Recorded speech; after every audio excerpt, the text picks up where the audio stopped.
You are listening to Revenue Insights. Today, I'm joined by Justin J. Johnson. He's a 5-time sales leader who has worked at FitGrid, Zendesk, Salesforce, whilst also being named one of the top CROs in tech. Nowadays, he's teaching sales reps how to be in the top 1% without burning out. Justin, great to meet you. Hey, thanks for having me on the show. No worries. For anyone that's perhaps not come across you before, I know you're really active in the scene doing training and helping sellers really improve and execute. What is your story and how have you got to where you are today? Yeah, my story is an interesting one. So this started off, I almost died twice before the age of 11, almost dying at birth. I was an ECMO baby, which essentially means that there had to be a machine that operated my heart and lungs when I was born. So that was a low probability there. Then also when I was 10 years old, I got into a snowmobile accident and my throat got crushed by a metal bar. So my esophagus, my trachea, my larynx, my vocal cords, all of them were destroyed. So, number one, they said I had a 1 in 10 chance of living, pulled through. They told me I may never eat again. I couldn't eat for a year. Told me I'd never talk again. So imagine being 10 years old in a hospital bed at night, learning sign language. My vocal cords still don't work, which is why I speak like this today.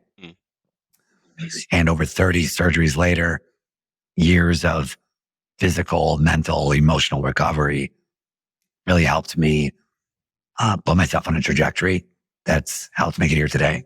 I grew up humble beginnings, blue collar background, construction upbringing, youngest of 5 boys. And after I pulled through that experience, everyone said, hey, you're here for a reason. You're meant to do big things, right?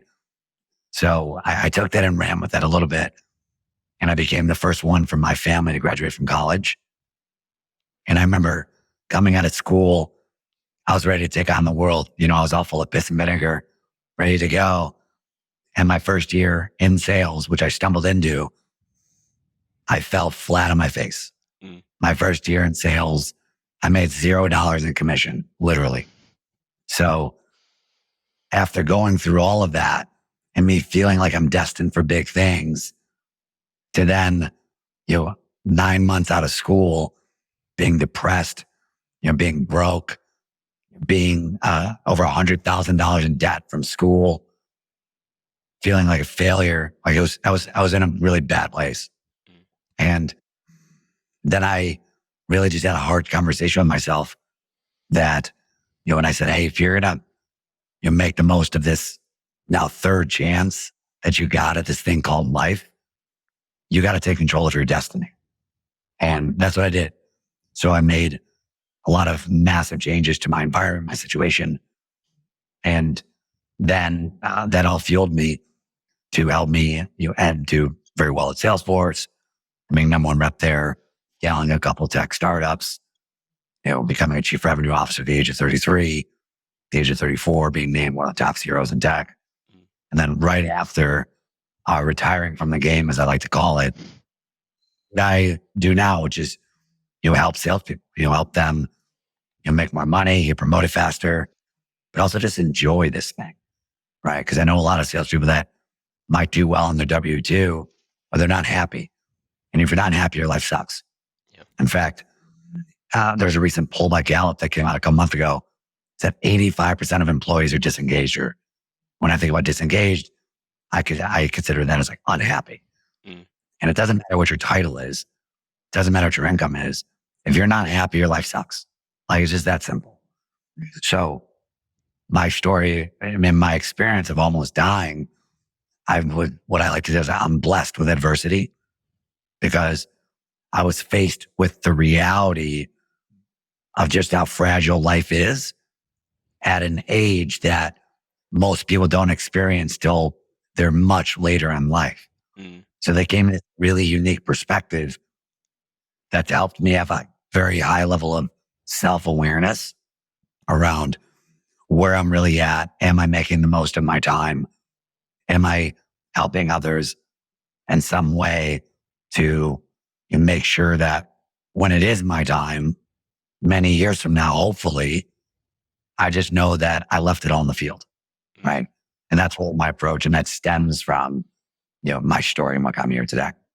It's an incredible story, and I am really actually fascinated to perhaps get a bit more elaboration on that perspective, and really, what was it about that experience that you learned from that you carried forward into a career in sales? Was it certain characteristics, beliefs, anything else that really, I guess, gave you a cutting edge?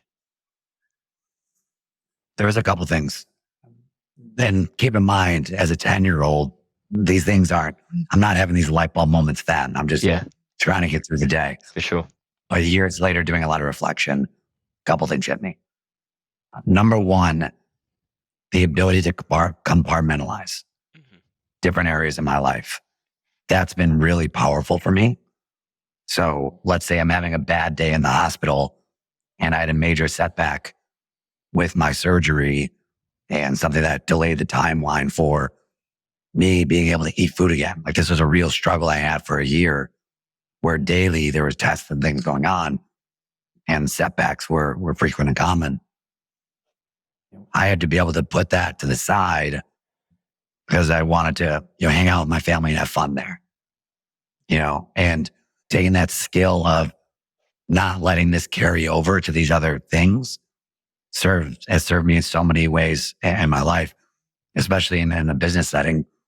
If I have a bad sales call or I have an uncomfortable conversation with my leadership, something happens, it's like not letting that carry over to my home life, not letting that carry over to me controlling what's 100% my control in the workplace, my activity, my inputs, my prospecting, right? So being able to break things apart and think about attacking them in different areas and not trying to attack everything at once, very powerful. I came from that.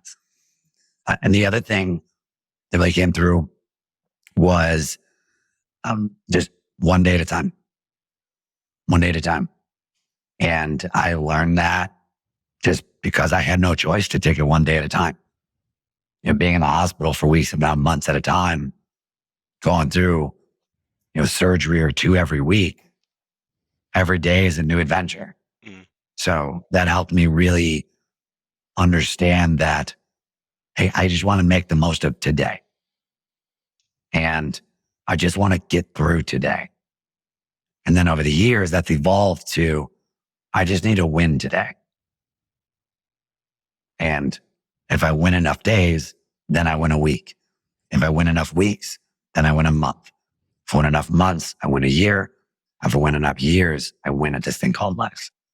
So that's all stemmed from that.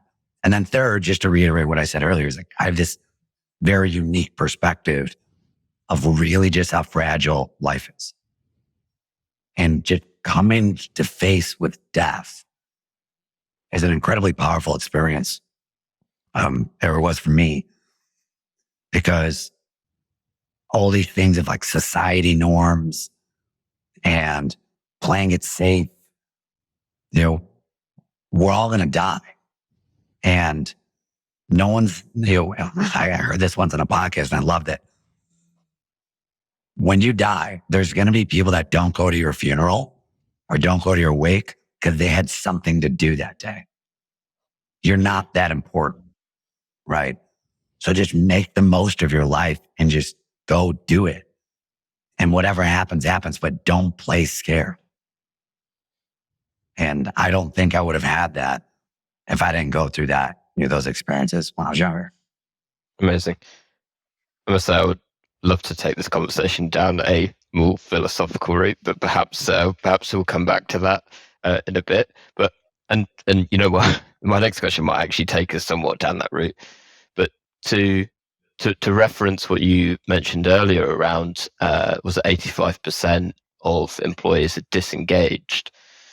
In your experience, then, because I know you do a lot of training for one-to-one with reps. From your perspective, then, Why would you say sellers perhaps are disengaged and more fundamentally are not happy right now? The number one thing that drives happiness from my experience and what I've seen from witnessing this myself, as well as now coaching hundreds, if not thousands of reps over the last decade plus, is progress equals happiness.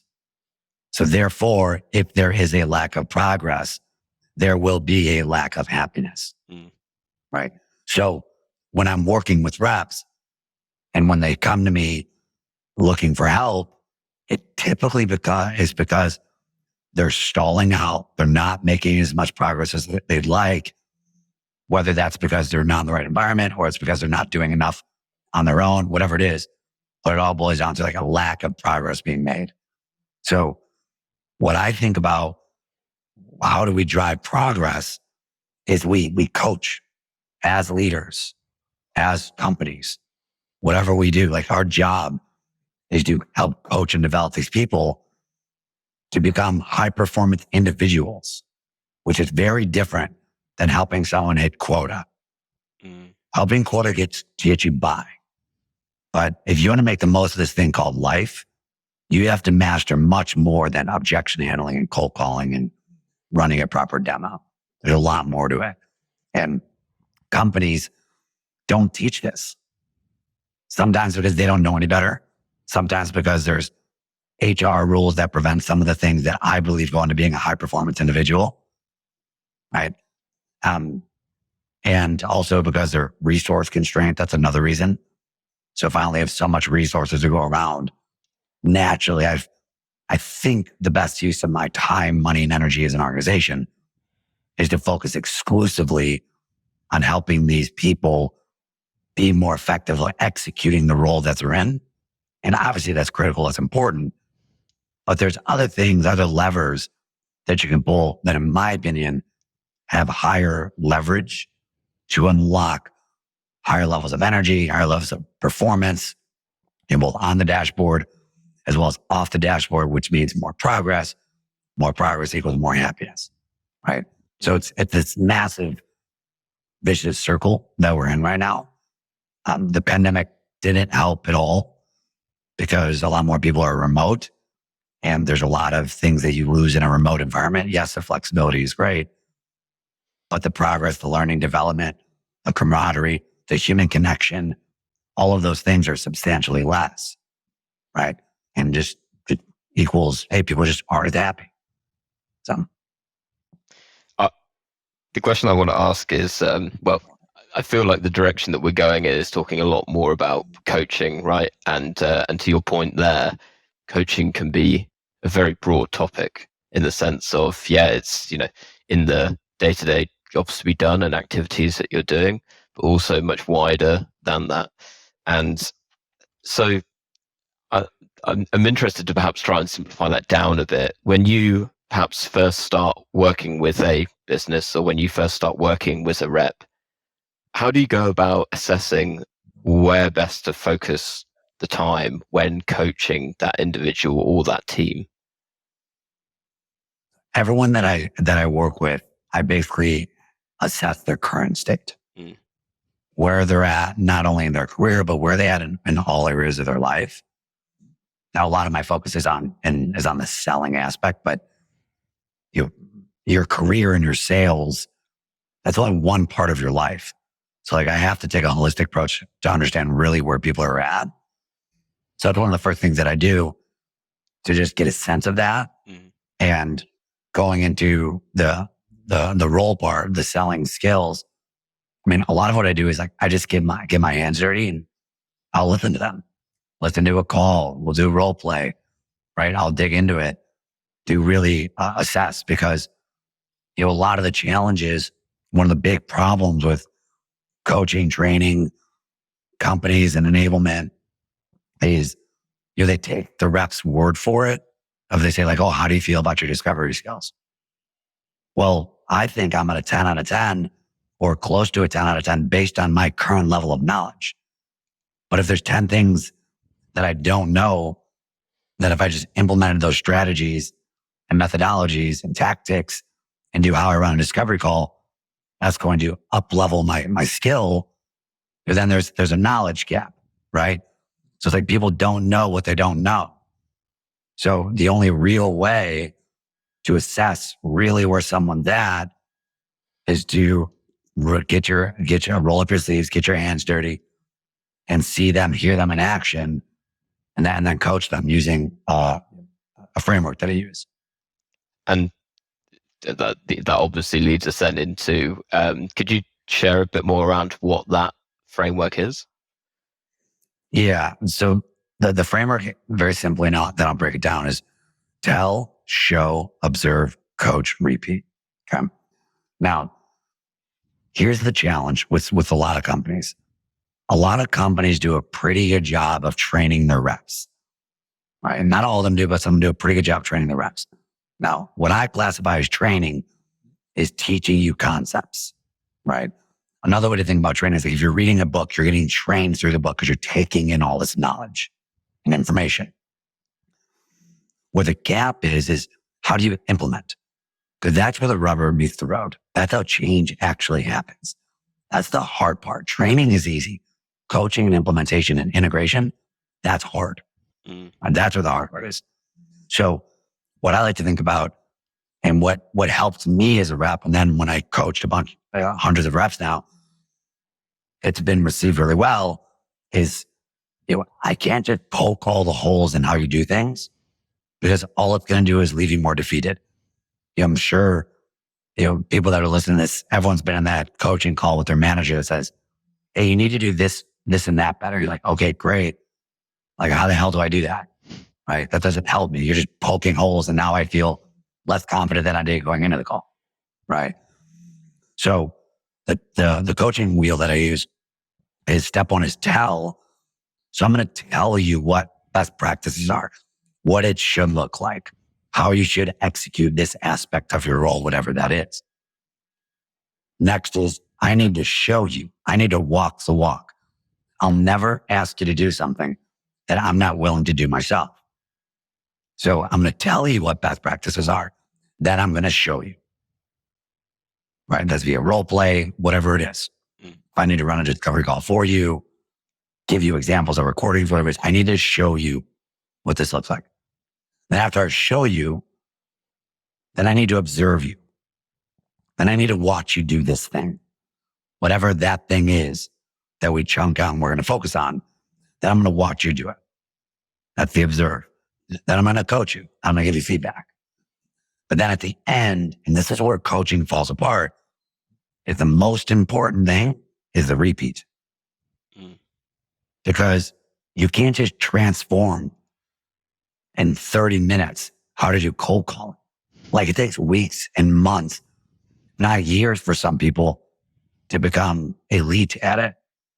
Right? And you're basically having one training session and then expecting behavior to change. And that's insanity. It just doesn't make any logical sense here. Right? It's like companies throw all this money at doing these like 2-day workshops, putting together webinars, enablement sessions. And then 6 months later, when they're looking at the metrics and the results of business, they're like, what the hell? Why isn't our sales improving? It's because you didn't put any energy in and make sure they're implementing it and coaching it. Because what you're doing is you're changing behaviors. And if I'm going to change a behavior, that means I'm implementing a new behavior. Another way to think about implementing a new behavior is I'm breaking an old behavior. I'm breaking a bad habit. Bad habits die hard. Right? Because, let's say you're a 25-year-old sales rep. You've been in the game for 3 years, 4 years, whatever it is. It took you 4 years to develop that bad habit. A half-a-day workshop isn't going to change it. You need to break that down and rebuild it. And that's where the repeat comes in the wheel. And we keep doing it. We keep drilling it until they nail that aspect. Right? Because my fundamental belief around coaching is amateurs do it till they get it right. Pros do it till they can't get it wrong. And the people that put in the repetition are on the reinforcement. And they continue to build up those skills and help their reps or help themselves brick by brick, one talk track at a time. Right? one little nuance of how you ask questions at a time, right? Those are the people that end up having sustained, consistent success role over role. Anyone can take over the right territory at the right time with the right product and go to club and think they're God's gift, to the sales professional, right? But like the real rainmakers that do it, year over year, role after role, company after company, product after product, it's because they put in the work to get better, on their own, because they realize that most companies aren't going to give them everything that they need to be elite consistently. Mm. And that, as you talk about it, certainly brings up for me what you were kind of saying earlier around some of the things that for you like made a big difference, taking it one day at a time, brick by brick. And I'm curious then, to that point that you've just made, from a rep's perspective, it's taking the initiative. And I'm curious also because, ultimately it's the individual takes a degree of responsibility, but there's also a degree of responsibility on the team as well. So for folks that are in leadership positions and management positions, what are some of the things that they can do to bring about repeatability in terms of really reinforcing the coaching and the lessons that they're being given? Yeah. What else? I'll break that up into two things. First, I want to look at it from the rep's perspective and like their responsibility, and then the company's perspective. Yeah. So the biggest advice I would give to any sales rep is own your career as someone else will. Your company's never going to develop you as fast as you want. Point blank, end of story. That's how it is.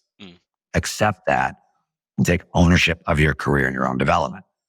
Is it hard? Absolutely. But is it worth it? You tell me. Do you want to look back at your life and know that you left things on the table? Right? The pain of discipline is nothing compared to the pain of regret. So take ownership of your career.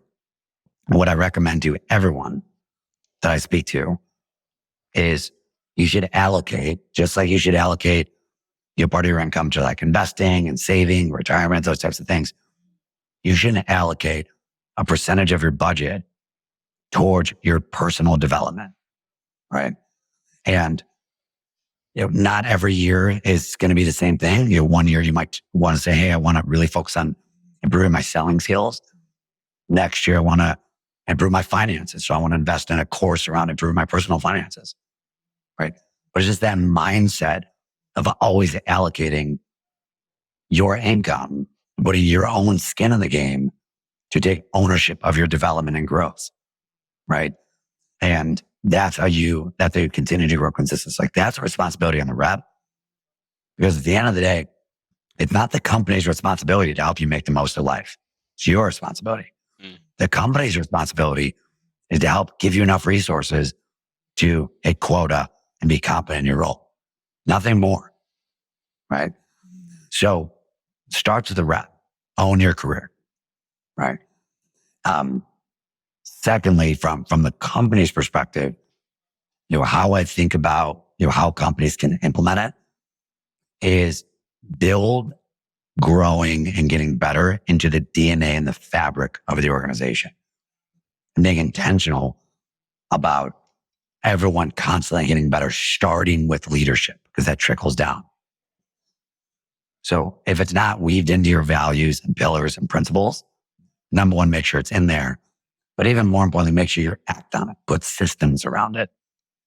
And me and my org, me and my leadership team, every single week, we had a meeting for the reps where everyone was talking about their wins, their losses, what they're focusing on, what they're getting better at. Because evolve was one of the core pillars of the organizations that I run. And with the evolve, it's like we're always getting better, and that starts with me. And the reps are going to get better, the leaders are going to get better, our processes, our systems are going to get better. We have to be intentional about it. We have to communicate what we're working on. So that's a big thing that I think about is like weave it into the fabric and be intentional about it and have systems to support it. so that it doesn't become a chore that you do once a quarter. It's something that you're revisiting every week, because it's less about the intensity and more about the consistency. Right. So if we're meeting regularly about it, that's what's going to help. Like, that's build a system, build it into the fabric, and then don't keep it simple. Don't try to boil the ocean. Changing behaviors is really hard.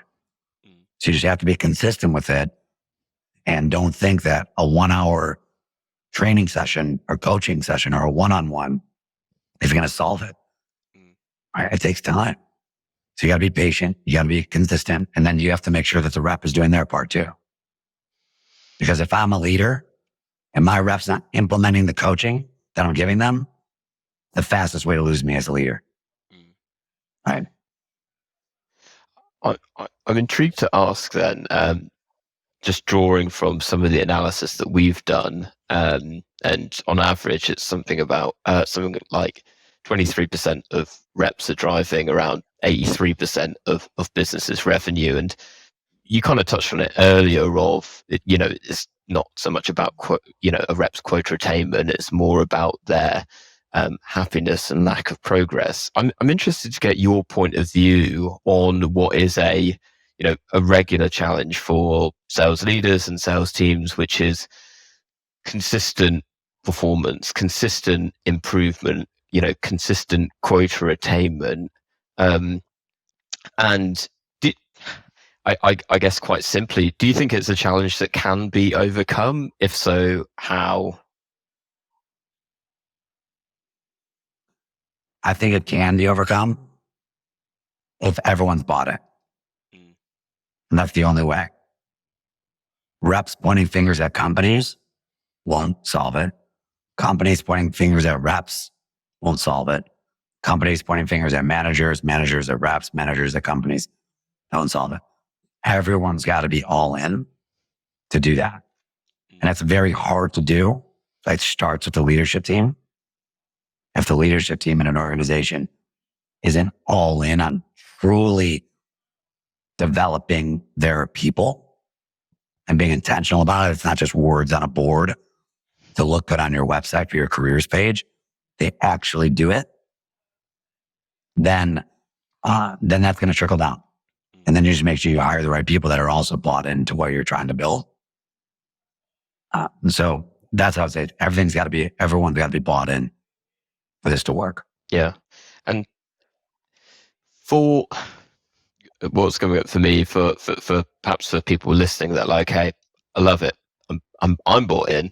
And particularly for those folks who are probably in more senior positions, as you say, it's not easy, right? And I think a big part of that is to be able to achieve that, it needs to be a pillar as part of the company's culture. How would you go about if you were going into a business again as a CRO? Okay, I can see like the green shoots of really a growth mindset amongst the people here, but it's not really that solid.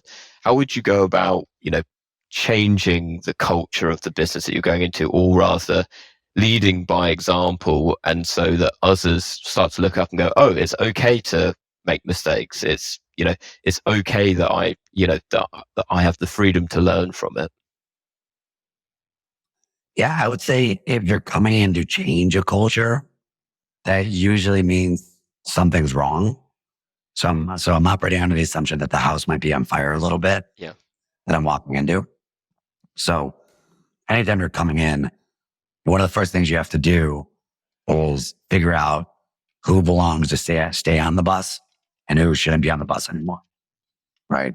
Mm-hmm. And that's getting to know your people, getting to get a sense of how they're wired, how they tick, and setting clear expectations of like what this new culture is going to be. And this, not only what, but then why, and then lastly, how. Clearly outlining that for everybody and working with everyone collectively and individually to make sure they're very clear on what the culture is going to be and what's in it for them. Right? Because people do things for their own selfish reasons, not for yours most times. So make sure they understand what's in it for them to buy into it. But then the folk that don't, get them out. Right. And it's not that don't have great potential. It doesn't mean they're, a bad rep or a bad person. Maybe their time has just run its course at that company. There's nothing wrong with that. Right. So that's how I like to think about it. When you're trying to establish a culture, it's like, and make sure everyone knows what it should be and why they should care, what's in it for them. And then you reinvest and you overinvest in the people that are buying into that and help them grow. And the people that don't invest in them, help them find a new gig. I love that. I want to ask veer us off ever so slightly. And you kind of mentioned it earlier. You speak to hundreds, if not thousands of reps at the minute. And we're in a interesting period for sales teams, as I'm sure everyone knows. We've gone from a time of abundance into a time of scarcity. I'm intrigued to know then, we've talked about things very big picture, but I'd love to just focus in on perhaps a few tactical bits, perhaps that you're teaching and training reps on how to sell in times like now. What is really making a difference for the high performers that you're speaking to? Yeah. What I teach people is how to master the 3 C's. It's how to master your conscience, master your craft, master your career. Now, where a lot of reps make the mistake is they put all their energy into, well, how do I handle objections better? How do I run better discovery calls? How do I run better demos? Right. And don't get me wrong. To be a great seller, you have to know those things. Right. But for you to be elite in the top 1% consistently, you have to know these other legs as well. I like to call it a tripod. The thing about a tripod, if one leg isn't working on the tripod, what happens? Falls over. Yeah. Right. So you need all 3. You need to know how to be aligned with your purpose, have the right rituals that set you up to be a high performance person, not just a high performance seller. So you have high levels of energy, that comes down to what you put in your body, how you take care of yourself, your habits, rituals, both physically, mentally, to put you in the right state so you don't burn out and you can handle all the adversity that you're going to face. Because, when you're in sales, you're signing up for additional adversity, and that's what you're doing. And so you have to know how to do that, which is really hard because you're not taught how to do this in school or, any college course really. And most organizations don't really know how to coach on it because it's a very taboo, subject for a lot of folks. So that's one thing. But then also too, it's knowing how to master your career. So if you're working at an organization, how do you position yourself as someone that they want to invest in? Right? Why make it harder on yourself? Right? Make your life easy by making sure you're buying into the culture, and then deliver on the results, deliver on what's expected. Don't be someone that's difficult to manage, right? And deliver, and that earns you more responsibility. And then there's also the reality of where we are today.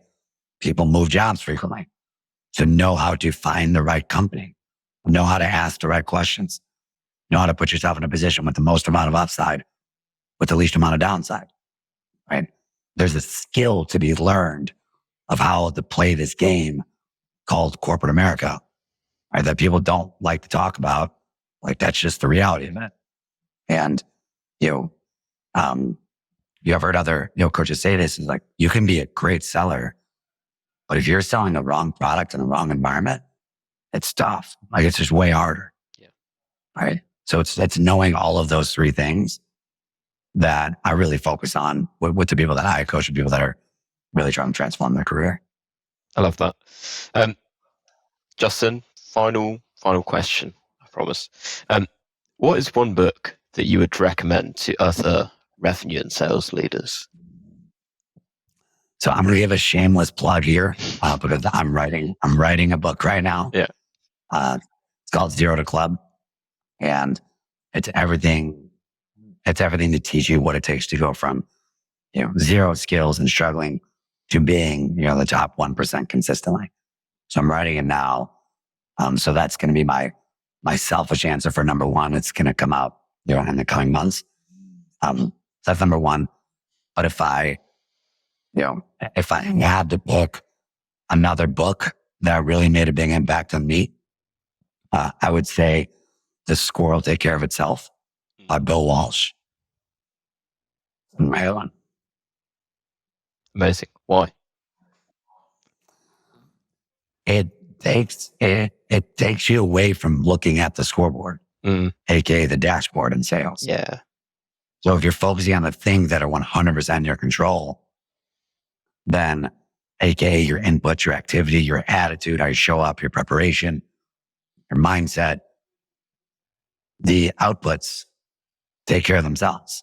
So it lowers your stress, helps you execute at a higher level. You're not worried about everything else because you're controlling what's in your control. So like learning that skill, going back to one of your earlier questions, like what are the superpowers that I learned from my accident?